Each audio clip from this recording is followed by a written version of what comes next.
மஞ்சள் செடி. இந்த மஞ்சள் வந்து அப்படியே புட்டுக்குனா மஞ்சள் மஞ்சள் வரும் இறையா. காய்ஸ் அங்க பாருங்க காய்ஸ், கொய்யாப்பழம் எப்படி பழுத்திருக்குன்னு பாத்தீங்கன்னா. இந்த கொய்யாப்பழம் நீங்க இயற்கையா வளர்க்கறது ரொம்ப உடம்புக்கு நல்லது. பட் யாரெல்லாம் வந்து இந்த கொய்யாப்பழம் வளர்க்குறீங்களோ அவங்களாம் கமெண்ட் செக்ஷன்ல சொல்லுங்க. பாத்தீங்கன்னா இதுதான் வெத்தலை. இது வந்து ரொம்ப நல்லது. பாத்தீங்கன்னா எவ்வளவு பெருசு பெருசா இருக்கு. இது கால்சியம்க்கு ரொம்ப நல்லது காய்ஸ். இது ரொம்ப கால்சியம்க்கு ரொம்ப நல்லது. அதுக்கு அடுத்து பாத்தீங்கன்னா இந்த கரணைக்கிழங்கு. பாத்தீங்கன்னா இந்த கரணைக்கிழங்கு,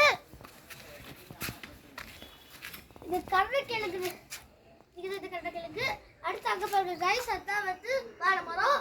அடுத்து பாத்தீங்கன்னா முருங்கை மரம் இருக்கும். பாத்தீங்கன்னா எவ்வளவு பெருசா வாழை இலையெல்லாம் எவ்வளவு பெருசா இருக்குன்னு பாருங்க. அதுக்கடுத்து பப்பாளி பாருங்க, பப்பாளி பாருங்க, பப்பாளி மரம் பாருங்க.